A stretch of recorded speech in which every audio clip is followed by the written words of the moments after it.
attracting wealth, the secrets of the millionaire's mind. When I refer to wealth, I mean much more than just money. I've met, and indeed I know, some of the richest people in the world, but some of them have very little of what I'd call real wealth.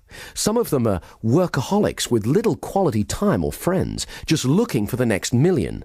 Of course, wealth is partly about having money, but real wealth is good health. Without your health, what use is money? Real wealth to me is having good friends you can share intimate and pleasurable experiences with, laugh with, who stimulate and fascinate you. Real wealth is feeling happy most of the time. Real wealth is a sense of knowing you're contributing something to the world, that your life is worthwhile. After all, you are unique. Nobody can do things exactly the way you do them. Everyone has special skills they bring to the world, and the fulfillment of that is a wealthy feeling. First of all, I'd like to start by dispelling some myths about money, by perhaps challenging some of your views about money, because before you can truly become richer in the physical world, you're going to have to become richer in yourself. Stop for a moment and ask, what would having more money give you that you don't already have?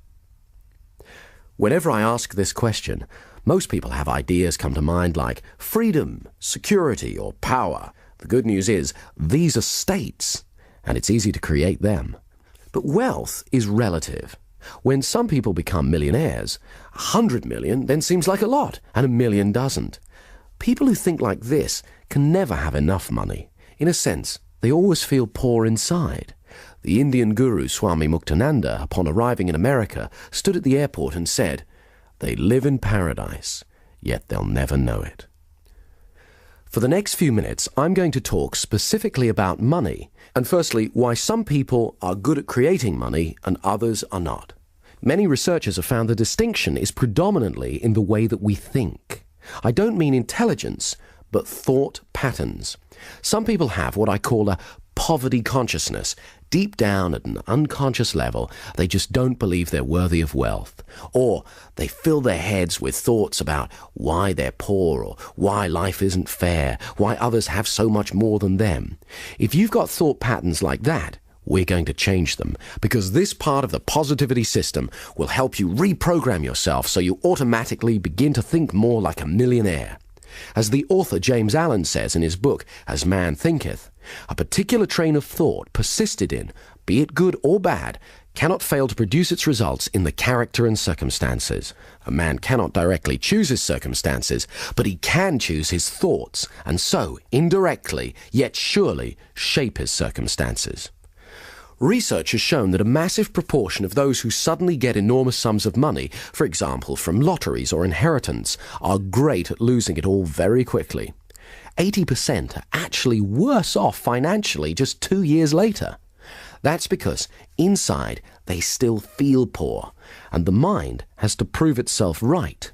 It can't deviate from its self-image. So if deep down you think of yourself as poor, or if you constantly fear poverty, that's usually what you'll get. In the words of Jim Rohn, if someone hands you $1 million, best you become a millionaire or you won't get to keep the money.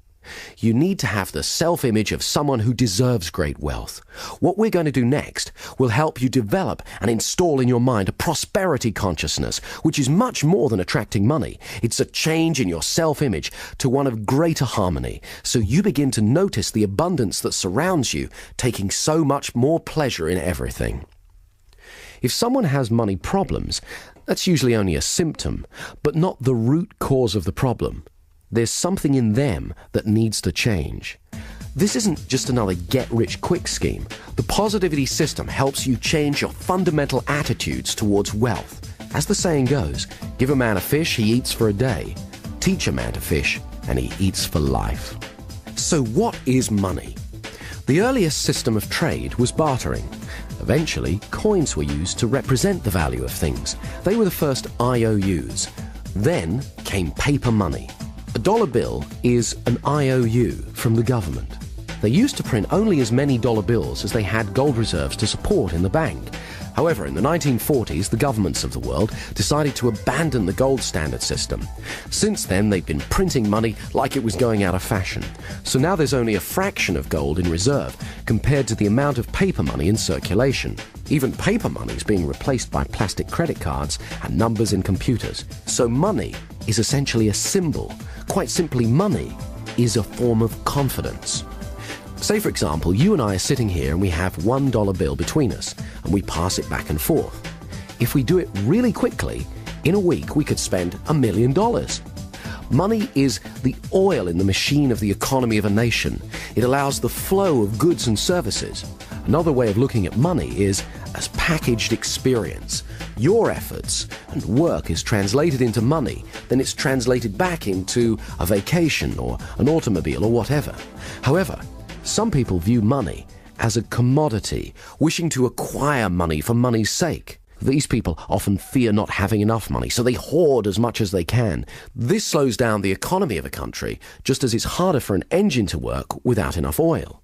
Also, these days, there are plenty of people who use money to project power, success, and happiness. However, money itself is not a source of happiness. Happiness is a neurochemical event. It's a state that you generate within you.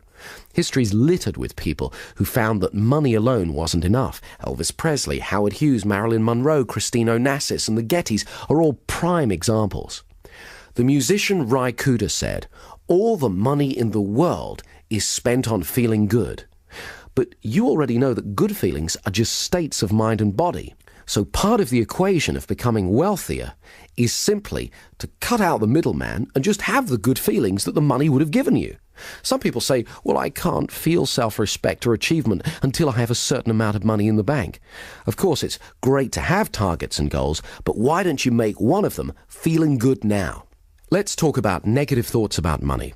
Most people have been programmed with some negative financial limitations. They've been taught things like the Bible says money is the root of all evil.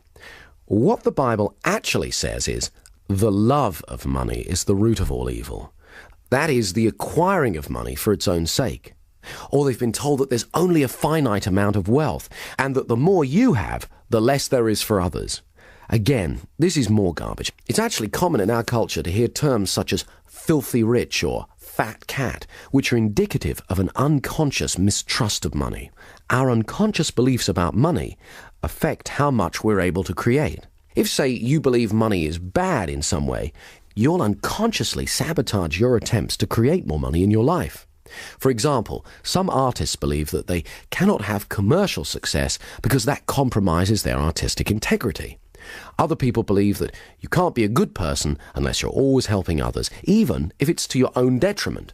But as Abraham Lincoln said, you can't help the poor by being one of them.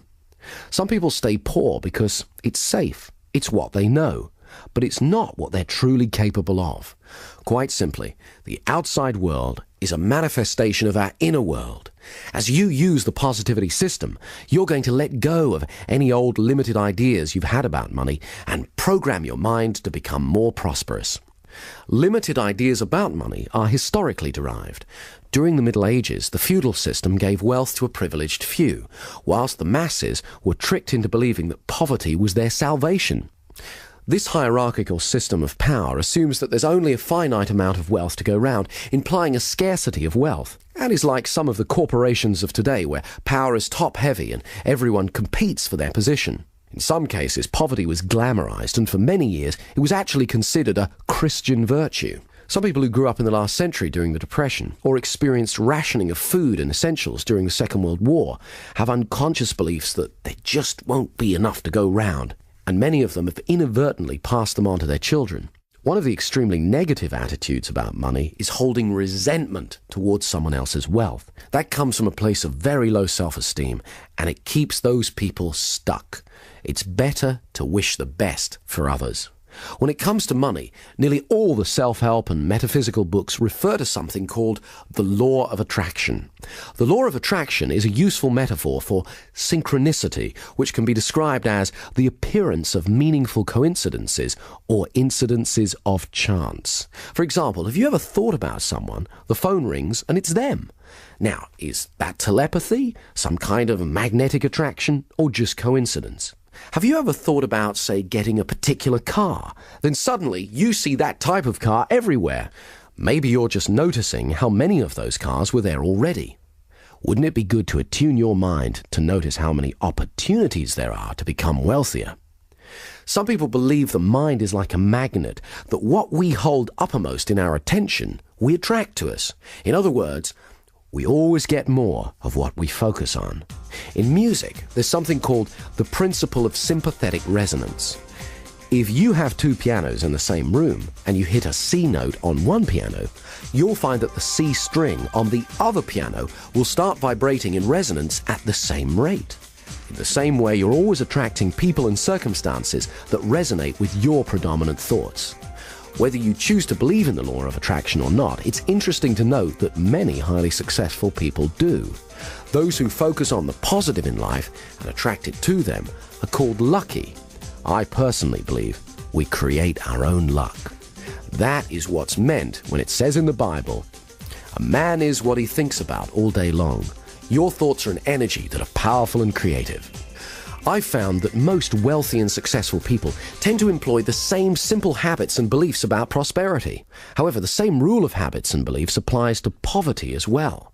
I believe that many people help to keep themselves poor through the beliefs and habits they have towards money.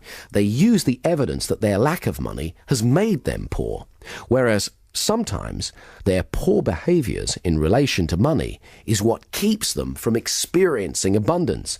They've affirmed over and over again, often unconsciously, that they're poor, so it's become a self-fulfilling prophecy, a poverty consciousness. What the positivity system does is helps you to change that. I'd like to share with you some techniques that I've used myself that have helped me dramatically increase my personal wealth. I've taught them to others, they've also increased their wealth, and now I'd like to share them with you. One of the first things that made a major difference for me was consciously deciding to do things differently. Years ago, I definitely had a poverty consciousness, worrying constantly about being poor or how not to be poor. So guess what? My attention was, yes, on poverty. For example, when a bill would come through the mail, I'd open it, I'd worry about how I was going to pay it, I'd feel poor inside. Obviously, it's important to be financially organized and consider how best to pay bills. However, I was also affirming to my unconscious mind a poverty belief. If you're going to be wealthy, it's just as important to prepare for wealth by feeling rich inside. So what I started to do when I opened a bill was vividly imagine I had thousands in the bank. You can imagine how good that feels. I was sending a new message to my unconscious. Some people try saying affirmations like, "I am truly wealthy." But if deep down you don't believe that, it's next to useless. You have to create a feeling of wealth by vividly imagining yourself as wealthy over and over again. Next, I needed to change my self-image around money. I had a scruffy little checkbook, one that reflected my scruffy little finances at the time. So I changed banks and got a clean new one to help me start to feel different. The mind is sensitive, so it's important to signal to yourself that positive changes are happening. Then the real fun began. I needed to get a strong sense of what greater wealth would be like. So I got an old bank statement, cut it up, removing the bits that said overdrawn, and began to rearrange the figures and glued it back together, showing that I had thousands in credit. As soon as I'd finished, I burst out laughing. Actually holding it in my hands, it began to feel more real. Within a few months, the imaginary amount had become a reality. Having that tangible piece of paper, the bank statement, had really helped. So I went about making a scrapbook, collecting pictures of things I wanted, places I wanted to visit, people I wanted to meet. Remember, the mind needs a sensory-rich experience of what you want it to make real for you. It's important to have big dreams so you can grow into them. For example, a few years ago, I went into a Mercedes showroom, sat in a car to get comfortable, smelled the leather, went for a test drive, imagined vividly it was my own, took away a brochure and added it to my scrapbook. Imagined driving it every day. Pretty soon, I started to see Mercedes everywhere. My mind was now focused on getting me one. And chance favors the prepared mind. So it wasn't long before a bargain came along, and I bought my first Mercedes. As George Bernard Shaw said, "Some men see things and ask why. I dream things that never were and ask, why not?" A friend of mine got really into this type of creative visualization. He'd been practicing on visualizing parking spaces. Amazingly, it seemed to work. So he decided to go for bigger things. He'd never traveled abroad, and he really wanted to, but he didn't have the finances. So he collected together a bunch of travel brochures, cut out the pictures of all the places he wanted to go, and stuck them in his scrapbook. This is the funny part. He packed his suitcase every Sunday for a month and went to the airport. He even stood in line. He'd then come home and watch a video of a program about travelling on Concorde and look through his scrapbook at all the places he wanted to go. He really gave himself, his unconscious mind, that experience of travelling to and enjoying exotic locations. He focused on it for a month non-stop because he believed you always get more of what you focus on. Suddenly, he was called into his boss's office and asked if he would become their international correspondent. His boss explained it would mean travelling all over the world. He could hardly believe it. Most amazingly of all, when he arrived in a small village in Switzerland, he began to get a feeling of déjà vu. It was only when he got back to England and checked in his scrapbook that he found it was the exact same village that he'd been visualizing. Extraordinary as it may seem, I've witnessed many such occurrences similar to this since. I personally have become more skeptical about coincidences and am willing to consider that in some cases it's as though the mind may actually have the ability to attract events, things or people to us. When I made a TV series about paranormal phenomena, we featured one experiment conducted by a French scientist. He created a robot that moved in a random pattern around the room. Then, he hatched a group of chicks. When a chick's born, the first thing it sees it believes to be its mother. This process is called imprinting. The chicks imprinted on the robot as their mother. Then, he put the chicks in a cage in one corner of the room and switched the robot on. Amazingly, it stopped moving randomly around the room and moved over to the area where the chicks were. There it stayed, moving back and forth. Strong evidence for the existence of what's known as psychokinesis, or in other words, mind over matter. It appeared that the chicks were somehow willing the robot that they believed to be their mother to stay with them. At Princeton University, hundreds of thousands of experiments have been conducted testing human ability to influence machines and physical matter. When I made my TV program about paranormal phenomena, I interviewed Dr. Michael Ibbison from Princeton University, who'd been conducting a number of experiments which strongly point to the existence of psychokinesis. Some people are better at it than others, but it's like anything. The more you practice it, the better at it you get. I began to wonder, could it really be possible to literally attract money? What is interesting is that many rich people believe that's how they do it. But how do you do it? It's very simple, but it does take regular practice. You're going to need to rehearse being wealthy, like a method actor would play a part, and do it over and over again. Totally get into that part. Okay, the first thing you need to do is get a scrapbook and start collecting pictures of things that you want, people you'd like to meet, places you'd like to go, things that you really want, anything that you want to bring into your life. Incidentally, it can just be a symbol you desire. Then, go about creating sensory-rich experiences of your goals. If it's a particular car, go about getting a test ride. Then it'll be easier to vividly imagine driving one over and over again. If it's a beautiful house, imagine walking around it until you know every inch of it. The feeling of the carpet, the smell, the texture of the furniture, and so on. Also, be open to feedback from your unconscious mind. When I first imagined owning a Bentley, I was visualizing driving it down the road. But other cars kept bashing into me, no matter how hard I kept trying to get out of the way. I took this to be a warning that, although I could get a Bentley, the cost at the time might be some jealousy. In other words, there was a cost greater than money than I'd foreseen. The next step is, every day, look at your scrapbook. Imagine what it would be like living your desire. See what you'll see, hear what you'll hear, and feel how good it'll feel. Do it as often as you can every day. You may not get instant results. You can imagine how chaotic the world would be if every whim or fancy we ever had suddenly materialized, but you will begin to set the process in action. Okay, I'd like you to stop for a moment and imagine how your life would be different if you are much wealthier. How will you walk? How will you talk? How will you feel? How will others treat you? How will you feel about paying bills? What kind of luxuries will you have? What will you buy? How will it feel better to be earning more money? Think about this every day until you become very comfortable and used to it. Right, next, here are the 20 best ideas that I can give you on how to start increasing your wealth today. Any one of these will make a difference. As you start using more and more of them, you'll move even faster towards a wealthier life, towards the millionaire's mind. Number 1, save first, then spend what you can truly afford. Now, I know this sounds obvious, but poor people do the opposite. They spend what they earn. Often, they spend more than that and wind up affirming their poverty. You have to have a plan and stick to it. Come up with a plan to clear any outstanding debts and take steps towards reducing your debt month by month. As soon as possible, stop keeping your head above water and start laying the foundations of wealth. Some people find it helpful to write down everything they spend money on. Somehow, having it right there in front of them makes it much clearer. 2, study wealthy people. Find out what it is that they're doing and you aren't. Understand how they think and behave towards money and wealth. Do the technique we did where you choose a role model. Ask yourself, what did they do that I don't do yet? Read books and listen to audio programs on wealth. There's plenty of superb sources of wisdom on the bookshelves.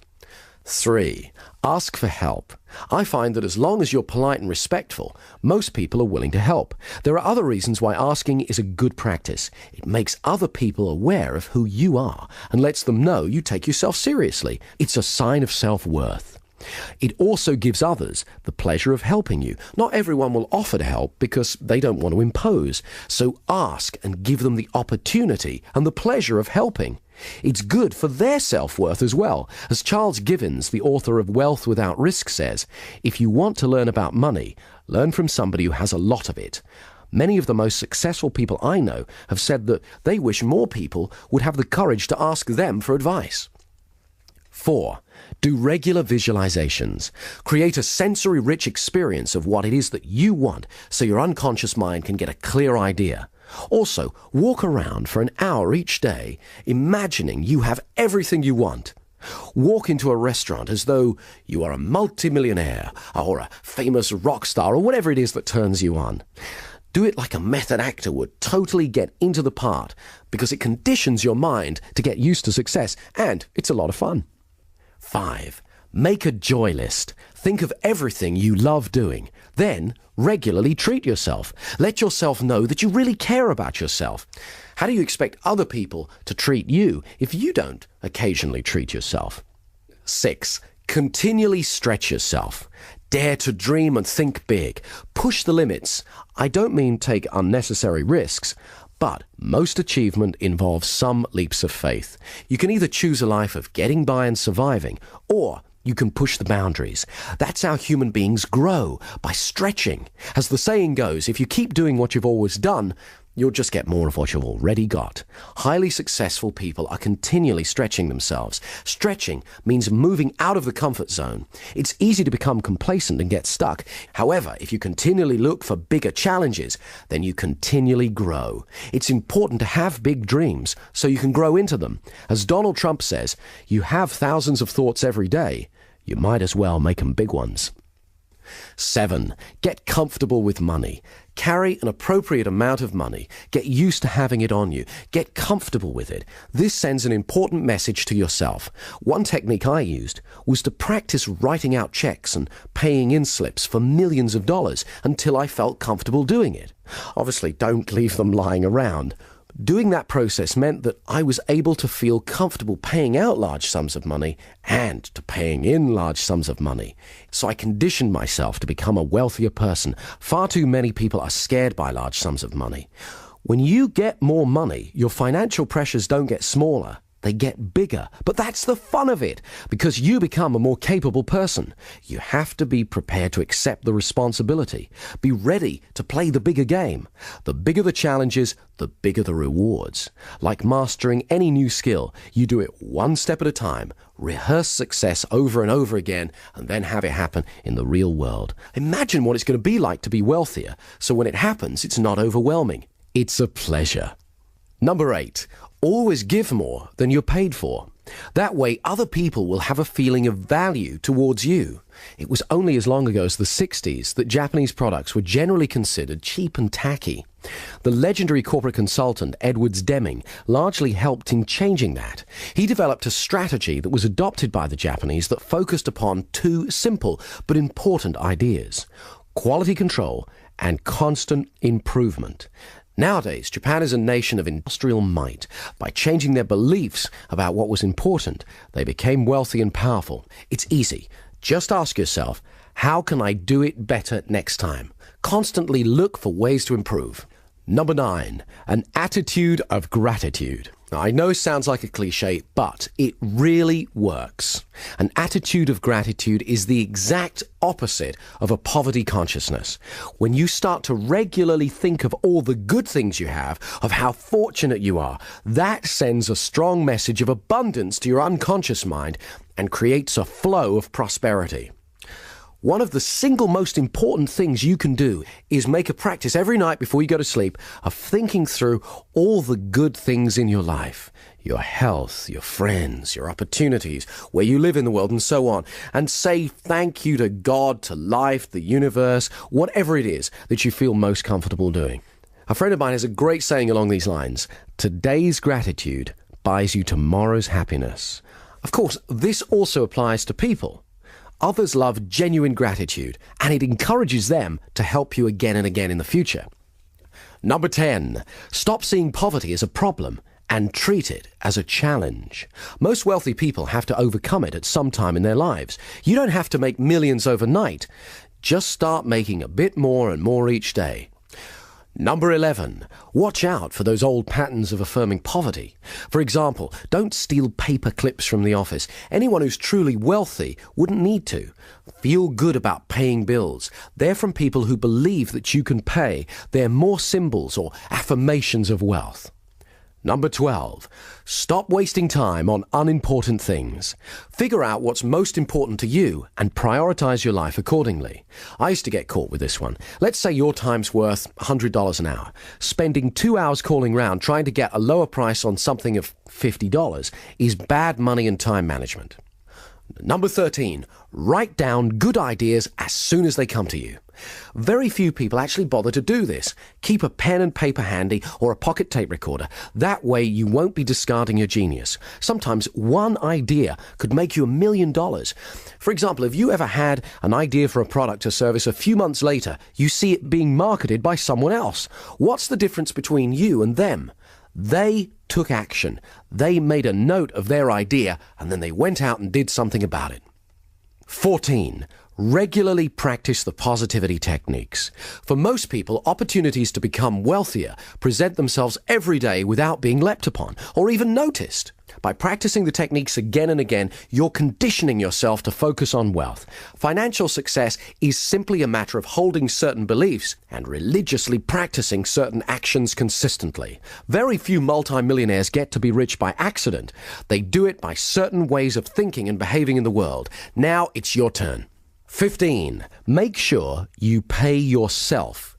Now, this may sound obvious, but you'd be surprised how many people pay everyone else and don't get around to paying themselves. They fear there won't be enough to go round, and by leaving themselves to last, there isn't. In fact, you could even go one step further and pay yourself first. Every month, write yourself a check. That way you'll unconsciously adjust your spending and make different choices so that there's some money left for you. 16. Know your weaknesses. Everybody knows what they're good at, but not everyone's good at admitting their limitations. A friend of mine's father suffered from this. He was a highly creative man, but not a skilled businessman. He made a lot of money from his creative work and lost nearly all of it through bad business deals. He loved the business he was in, but overstretched himself, thinking he could do everything. As my friend said on the matter a few years later, just because you like food doesn't mean you should be running a restaurant.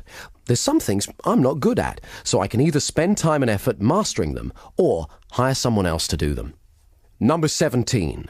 Get in touch with your passion every day. I remember years ago when I first got interested in hypnosis, one of the old stage performers I was learning from was a salesman.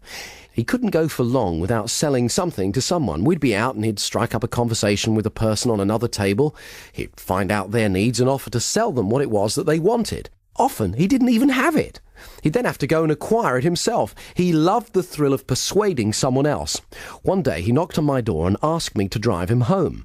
I inquired where his Rolls Royce was. He explained that earlier he'd been in the bank, he got carried away and sold it to someone. When I asked him what he thought his secret was, he said, excitement and passion are contagious. When you get truly passionate about what you want to do, others will find themselves drawn to you. If you want to know more about this kind of thinking, I recommend you read Do What You Love, The Money Will Follow by Marsha Sunita. 18. Take the fear out of making money. This is a concept running throughout Dr. Richard Carlson's book, Don't Worry, Make Money. He's got some very empowering ideas. For example, stock away a large pile of money, if you can, a year of living expenses. It may involve some self-discipline, but it'll give you a massive psychological safety net. He tells a story of two men who were both offered the same job with a startup computer company in the 70s. The offer was for very low pay, but with a large piece of stock. The man who was living paycheck to paycheck thought it was too risky and passed. The one who'd put away some savings took the offer, and needless to say, within a few years he'd amassed a huge fortune. The moral of the story is that in most cases, creating abundance usually involves some risk. As the saying goes, risk is the currency of the gods. Richard Carlson also uses another example of how taking the fear out of money helps when he says, be prepared to walk away from a negotiation. You can usually go back. When you're not attached to an outcome, you're more powerful. Other people unconsciously pick this up from you. He uses an example where, say you find a house you love, the asking price is $100,000. You know it's not worth any more than $90,000. If you're willing to walk away and not to worry about it, more often than not, the seller will come back to you, because most other people are worriers. He won't want to turn down a certain thing, your offer, for an uncertain thing. He'll probably make you a counter-offer, but when he senses you're not a worrier and happy to walk away, it'll be far lower than if he sensed you had fear. Number 19. Charge what you're truly worth. There's an old story about the king's steamship. When it broke down, every engineer in the land was summoned to try and fix it, but all of them failed. Then, one little old man said that he could do it, but he wanted $300. The king agreed, and the little man took out a tiny screwdriver, turned one screw, and the steam engine began working perfectly. $300, please, said the little old man. The king, looking rather dismayed, exclaimed, $300 for turning one screw? No, replied the little man. $1 for turning the screw, $299 for knowing which screw to turn. Some people are frightened to charge what they're really worth because they fear they won't be in demand. But this strategy can keep you falsely overworked rather than giving you more money for doing less and having more time to concentrate on other ways to create abundance. Remember to reevaluate from time to time your real worth. And finally, number 20, keep going. Every successful person at some stage has to go through the frustration barrier. Colonel Sanders, who started Kentucky Fried Chicken, is a famous example. When he reached retirement age, he looked at his Social Security check and thought, I need to make some more money. So he sat down and thought through what his resources were, and he remembered that everyone loved his chicken recipe. So he went to a local restaurant and explained that he had a great recipe. He didn't want to sell it to them. All he wanted was a royalty each time they used it. Of course, they weren't interested. So he went to another one, and another one, and another one, and another one. 1,009 rejections later, he got his first acceptance. I've seen far too many people fail just because they didn't hang in there. Very few people get successful without effort and persistence. Finally, I want you to remember that true wealth is not measured by money alone. Start today. Take stock of your true wealth. Create a plan and start moving towards it. Make the changes that you need to make. After you've begun to enjoy more of the success that you desire, you'll look back and be thankful that you did. Positivity. Positive software for your mind.